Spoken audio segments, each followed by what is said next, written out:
Initiating System 1.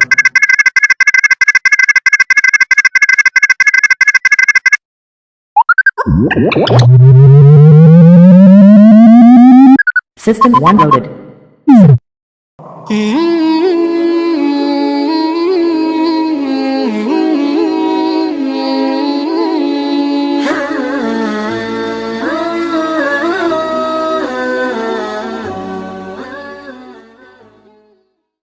Assalamualaikum warahmatullahi wabarakatuh. Putra muslim, hafizakumullah, yang dirahmati Allah Subhanahu wa taala. Kita masih di dalam pembahasan kita dengan momentum Hijriyah. Mudah-mudahan ada pelajaran yang kita ambil. Satu momentum yang dianggap oleh para sahabat Nabi sebagai sebuah momentum terbesar dalam sepanjang sejarah kehidupan Rasulullah SAW. Dan pantas dianggap sesuatu yang terbesar karena tanpanya maka tidak ada Madinah. Dan artinya bahwa selepas peristiwa hijrah itulah maka Madinah menjadi kota sekaligus pusat Nabi Shallallahu Alaihi Wasallam menyebarkan Islam, bahkan kemudian menjadi ibu kota pertama bagi muslimin di sepanjang sejarah kebesaran peradabannya. Untuk itulah maka kita lanjutkan hari ini pembahasan kita tentang hijrah Nabi Shallallahu Alaihi Wasallam dan pelajaran yang bisa kita ambil. Kalau di pertemuan yang lalu kita sudah membahas tentang bagaimana skenario iblis yang bertemu skenario itu dengan orang-orang kafir, setan-setan manusia, dan begitu jahatnya mereka merencanakan keburukan untuk manusia mulia Rasulullah Shallallahu Alaihi Wasallam, sampai pada taraf mereka sepakat untuk membunuh beliau melalui tangan anak-anak muda dari setiap suku di Quraisy. Hari ini kita akan berbicara tentang skenario langit. Kalau kemarin adalah skenario iblis, maka kita akan melihat bagaimana Allah Subhanahu wa Ta'ala merencanakan hijrah nabinya hingga selamat sampai ke kota Madinah. Di dalam sirah Ibnu Hisham juga disampaikan dalam diantaranya kisah ini panjang lebar disampaikan bahwa ketika Rasulullah Shallallahu Alaihi Wasallam terancam dan Nabi tidak tahu bahwa orang-orang Quraisy melakukan pertemuan tertutup itu, maka datanglah Jibril atas perintah Allah Subhanahu wa Ta'ala tentunya. Datanglah Jibril kepada Rasulullah Shallallahu Alaihi Wasallam memberitahukan tentang pertemuan rahasia yang berniat jahat pada Rasul itu. Maka Jibril ikut menyampaikan pesan. Kalimat Jibril adalah, jangan kamu tidur di tempat tidurmu malam ini. Dan ini adalah perintah Jibril, di mana itu artinya bahwa Jibril ikut merencanakan, sebagaimana iblis pun ikut merencanakan di pihak mereka. Dan dalam sejarah Nabi Shallallahu Alaihi Wasallam beberapa kali peristiwa seperti ini terjadi, bahwa ternyata begitulah selalu. Asal iblis ikut datang, asalkan kita dekat dengan Allah, maka kemudian sangat mungkin Allah membantu kita dengan mengirimkan para malaikatnya, seperti sebagaimana Allah Subhanahu wa Ta'ala mengirimkan para malaikatnya yang membuat iblis lari terbirit-birit seperti yang terjadi pada perang Badar. Di dalam peristiwa hijrah pun demikian. Begitu iblis ikut merencanakan, maka Allah Subhanahu wa Ta'ala merintahkan Jibril. Dan tentu siapalah iblis? Iblis hanya makhluk lemah seperti kita manusia, maka dari itu dia bukan siapa-siapa. Maka ini perintah Jibril, dan Nabi Shallallahu Alaihi Wasallam begitu mendapatkan berita siang itu, maka Nabi Shallallahu Alaihi Wasallam segera pergi ke rumah Abu Bakar As-Siddiq radhiyallahu anhu. Disinilah perencanaan itu dimulai. Dengan matang Nabi merencanakan, dan Nabi Shallallahu Alaihi Wasallam orang yang sangat cerdas, dianugerahi Allah Subhanahu wa Ta'ala ilmu dan kecerdasan, dan Nabi SAW mampu untuk menganalisa sesuatu gitu, dan kemudian merencanakan sebuah rencana yang jauh lebih baik daripada makar mereka. Rasulullah Shallallahu Alaihi Wasallam datang ke rumah Abu Bakar, dan Abu Bakar As-Siddiq berikut satu keluarganya, ada Aisyah, ada Asma radhiyallahu anhum ajmain. Ketika Rasul datang waktu itu, waktunya siang hari, Nabi datang ke rumah Abu Bakar juga dengan menutupi wajahnya. Kemudian Abu Bakar hafal bahwa ini Muhammad Rasulullah SAW. Kemudian Abu Bakar mengatakan, kalau Rasul datang pada jam seperti ini, pasti ada masalah keperluan yang sangat besar mendesak. Karena Nabi SAW tidak pernah mendatangi Abu Bakar As-Siddiq pada siang hari, pada jam istirahat. Nabi SAW selalu berkunjung, sebagaimana kalimat Aisyah, selalu berkunjung ke rumah Abu Bakar, kalau tidak pagi, sore hari, kalau tidak sore, pagi hari. Tapi siang hari Nabi tidak pernah datang di siang hari. Begitu datang, maka Rasulullah SAW langsung berkata pada Abu Bakar, akhrij man indak. Kata Nabi, keluarkan dulu semua yang ada dalam rumah. Subhanallah, satu perencanaan bahwa Nabi SAW tidak mau rencana ini bocor kepada yang lain. Maka Abu Bakar menenangkan, kata Abu Bakar, ya Rasulullah, hanya 2 putri saya. Ini adalah keluargamu sendiri, yaitu ada Aisyah dan ada Asma. Maka barulah Nabi SAW tenang, karena tidak ada orang lain di rumah kecuali hanya Abu Bakar, Asma, kemudian Aisyah radhiyallahu anha majma'in. Rasulullah SAW kemudian mulai menyampaikan bahwa, wahai Abu Bakar, saya telah diizinkan Allah Subhanahu wa Ta'ala untuk melaksanakan perjalanan hijrah ke kota Madinah. Maka Abu Bakar As-Siddiq langsung paham kalimat Nabi dan mengatakan, asuhbah ya Rasulullah, apakah ini artinya saya menemanimu? Artinya akulah yang akan menemanimu? Nabi mengatakan iya. Dan di saat itulah Aisyah berkata, kata Aisyah, belum pernah saya melihat seseorang menangis karena bahagia kecuali saat Abu Bakar As-Siddiq menangis saat itu, karena betapa bahagianya dia menemani Rasulullah Shallallahu Alaihi Wasallam. Padahal kalau kita bayangkan, ini bukan perjalanan yang nyaman, bukan perjalanan rihlah yang menyenangkan. Ini perjalanan yang pertaruhannya adalah nyawa. Tapi inilah iman. Tapi inilah orang-orang yang beriman, yang selalu ingin dekat dengan Allah dan Rasulnya, apapun resikonya, seperti Abu Bakar As-Siddiq radhiyallahu anhu. Maka Rasulullah SAW menyampaikan tentang perencanaannya, bahwa Nabi SAW tidak langsung melaksanakan perjalanan hijrah ke Madinah, tapi akan bersembunyi 3 malam di Gua Thur. Dan saat itulah subhanallah, inilah kedekatan antara murid dan guru, antara Rasul dan umatnya, antara Rasulullah SAW dan Abu Bakar As-Siddiq radhiyallahu anhu. Abu Bakar ternyata sudah menyiapkan hari-hari sebelumnya 2 ekor unta yang dibelinya dan memang sengaja disiapkan untuk perjalanan hijrah ke kota Madinah. Padahal Abu Bakar belum tentu tahu bahwa dia diajak Nabi untuk menemani beliau. Tapi dia sudah menduga. Karena Abu Bakar As-Siddiq saat mau hijrah, Nabi SAW melarang Abu Bakar, jangan hijrah sekarang, walaupun beberapa sahabat sudah hijrah duluan. Abu Bakar mulai merasa jangan-jangan memang dia diminta untuk menemani Nabi SAW dalam perjalanan hijrahnya. Dan benar.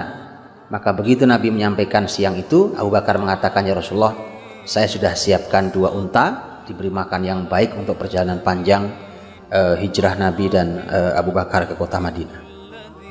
Dan selanjutnya adalah pelaksanaan perencanaannya. Nabi SAW pulang, dan Nabi SAW sudah diminta oleh Jibril tidak menginap di rumahnya malam itu. Maka Nabi SAW merencanakan yang lain, yaitu meminta agar Ali bin Abi Thalib radhiyallahu anhu diminta untuk tidur di atas tempat tidur Nabi, kemudian berselimut dengan selimut Nabi Shallallahu Alaihi Wasallam, selimut yang biasa dipakai oleh Rasul ketika beliau tidur. Tentu tujuannya adalah untuk mengecoh orang-orang musyrik yang mereka berencana mengepung rumah Nabi malam itu dan berencana membunuh Nabi Shallallahu Alaihi Wasallam. Paling tidak adalah sebuah skenario yang cantik dan cerdas. Karena setiap mereka mengintip rumah Nabi, mereka akan melihat Muhammad masih ada di dalamnya, sehingga mereka tenang. Itu memberi kesempatan Nabi Shallallahu Alaihi Wasallam untuk lari, untuk dengan Abu Bakar menuju bersembunyi di Gua Thur. Karena kalau mereka sadar Nabi Muhammad tidak di rumah, mereka segera berpencar untuk mengejar Nabi Muhammad SAW, dan Nabi tidak sempat untuk melakukan perjalanan lari jauh. Apalagi kita tahu bahwa padang pasir mudah sekali seseorang melihat karena bisa jadi tidak ada penghalang mata memandang, berbeda dengan ketika orang ada di dalam hutan. Disinilah Rasulullah SAW merencanakan perencanaannya dengan sangat matang dan cerdas dalam hijrah beliau. Ketika itu Ali mendapatkan 2 perintah dari Nabi SAW. Perintah pertama adalah untuk tidur di tempat tidur beliau, dan Nabi memberikan kenyamanan, jaminan. Ini juga keberanian seorang anak muda, Ali bin Abi Thalib radhiyallahu anhu. Kata Nabi, tidak akan ada apapun yang menimpamu. Artinya Nabi tenangkan, walaupun mereka akan melakukan kejahatan pada saya, tapi kalaupun kau penggantiku, tidak akan mereka membunuhmu. Yang kedua adalah diperintahkan oleh Nabi Shallallahu Alaihi Wasallam agar Ali bin Abi Thalib mengembalikan semua amanah-amanah orang Quraisy yang dititipkan pada Rasulullah SAW. Ini memang aneh. Di mana anehnya? Orang-orang Quraisy itu mereka tidak percaya dengan Rasulullah Muhammad SAW dengan ajaran yang beliau bawa. Tapi beliau percaya pada sosok Muhammad, bahwa Muhammad orang yang jujur, Muhammad orang yang amanah. Kalau mereka punya barang berharga dan mereka merasa bahwa barang ini tidak aman bersama mereka, maka biasanya mereka akan menitipkannya pada Muhammad SAW. Memang ini aneh sekali. Mereka tidak percaya dengan ajarannya, tapi mereka percaya pada sosok orangnya yang amanah. Maka Nabi SAW mengembalikan barang-barang itu kepada Quraisy melalui Ali bin Abi Thalib radhiyallahu anhu. Kalau Nabi sudah pergi, maka Ali diminta untuk mengembalikan barang-barang itu kepada para pemiliknya. Saat itulah kemudian Nabi SAW beliau nanti menjelang masuk malam, maka Nabi SAW rumahnya sudah dikepung, dan Nabi SAW saat itu masih di dalam rumahnya. Di saat itulah maka kita tahu bahwa Allah Subhanahu wa Ta'ala menolong hambanya yang beriman. Karena ketika sudah dikepung tidak mungkin Nabi keluar. Kalau keluar maka mereka sudah siap menghunus pedang masing-masing. Maka Nabi Shallallahu Alaihi Wasallam sebagaimana yang disebutkan oleh para ahli sejarah, maka Nabi membaca surat Yasin dengan menaburkan pasir di atas kepala mereka. Rasulullah SAW membaca Yasin wal Qur'anil Hakim dan seterusnya, sampailah ayat yang mengatakan waja'alna min baini aydihim sadda wa min khalfihim sadda faghshaynahum fahum la yubsirun. Dan mereka benar-benar tidak bisa melihat ketika Nabi Sallallahu Alaihi Wasallam keluar. Bahkan mereka masih terus menunggu mengelilingi rumah Nabi Sallallahu Alaihi Wasallam sampai mereka diberitahu oleh orang lain bahwa Muhammad SAW telah keluar, dan mereka hanya menjumpai pasir ada di setiap kepala mereka. Tentu ini harus dipahami dengan benar bahwa apa yang dilakukan Nabi SAW adalah sebuah mukjizat, dan mukjizat sesuatu yang tidak bisa dipelajari. Maka Nabi SAW pun juga tidak bisa mengulanginya di lain hari. Jadi kalau ada yang menerapkan ilmu ini, maka ini bukan mukjizat, ini ilmu sihir. Karena mukjizat, karomah itu tidak bisa dipelajari. Sehingga supaya kita tidak salah paham, karena ada orang yang membaca sirah ini kemudian menganggap bahwa dia pun bisa melakukannya, kemudian membuat orang lain buta dan tidak melihat. Tentu ini sebuah kesalahan, karena sekali lagi bahwa yang disampaikan, yang dilakukan Nabi SAW adalah sebuah anugerah mukjizat dari Allah SWT, dan itu adalah sesuatu yang tidak bisa dipelajari. Kalau bisa dipelajari maka itu ilmu sihir. Selanjutnya adalah Rasulullah SAW keluar dan langsung menuju ke rumah Abu Bakar As-Siddiq radhiyallahu anhu. Kemudian keluar melalui pintu belakang rumah Abu Bakar. Kemudian mereka segera bergegas menuju ke Gua Thur. Nah, posisi Gua Thur itu adanya di sebelah selatan kota Mekah. Padahal Madinah itu posisinya di sebelah utara. Jadi Anda bisa bayangkan harusnya Nabi langsung berjalan ke arah utara. Tapi Nabi justru berjalannya ke arah selatan, menuju ke Gua Thur. Tentu tujuannya adalah untuk mengelabui, karena biasanya orang akan mencari ke arah utara semua. Dan Nabi menginap 3 malam di Gua Thur untuk menenangkan keadaan. Seketika mereka terus mencari dan tidak ketemu, maka setidaknya suasana sudah lebih reda. Barulah nanti Nabi setelah 3 hari melakukan perjalanan menuju ke kota Madinah. Ini strategi yang sangat cerdas yang Nabi SAW lakukan. Dan selama Nabi Shallallahu Alaihi Wasallam di Gua Thur, Nabi SAW dibantu oleh keluarga Abu Bakar As-Siddiq radhiyallahu anhu. Maka dari itulah hijrah Nabi SAW ini tidak ada yang mengetahui kecuali Ali bin Abi Thalib, tentu tahu, kemudian Abu Bakar As-Siddiq dan keluarga Abu Bakar As-Siddiq radhiyallahu anhum ajmain. Ini menunjukkan betapa mulianya keluarga Abu Bakar As-Siddiq di mata Rasulullah SAW. Mustahil Nabi SAW melibatkan keluarga yang tidak mulia untuk perjalanan yang sangat berbahaya dan mulia ini. Yang terlibat adalah putra Abu Bakar, yaitu Abdullah, kemudian Aisyah sendiri tahu, kemudian Asma, tapi yang terlibat adalah Asma. Dan satu lagi yang terlibat adalah Amir bin Fuhairah. Ini adalah pembantu Abu Bakar As-Siddiq radhiyallahu anhu, di mana mereka berbagi tugas dengan sangat rapi dan sangat baik.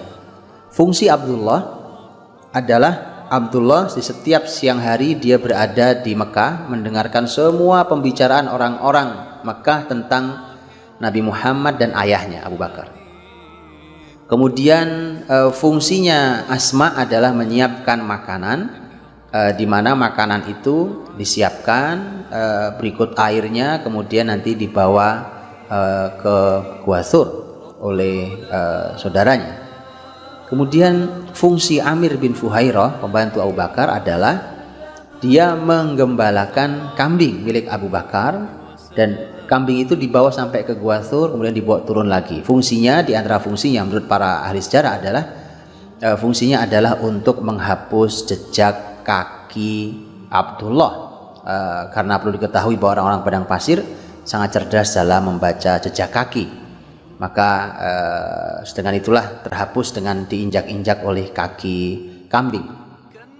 Semua dijalankan dengan sangat baik, dengan sangat matang dan terencana dengan sangat baik, sampai kemudian Rasulullah SAW dan Abu Bakar As-Siddiq radhiyallahu anhu dari Gua Thur itulah kemudian setelah 3 malam beliau menginap di sana, maka kemudian datanglah orang yang telah disewa oleh Abu Bakar dan Rasulullah SAW, yaitu Abdullah bin Uraikid, di mana Abdullah bin Uraikid adalah seseorang yang berasal dari Bani Du'al, di mana dia aslinya orang musyrik, tetapi dia adalah orang musyrik yang tidak peduli dengan agamanya, dalam arti bahwa yang penting buat dia disewa mendapatkan uang dan selesai, sehingga dinyatakan aman.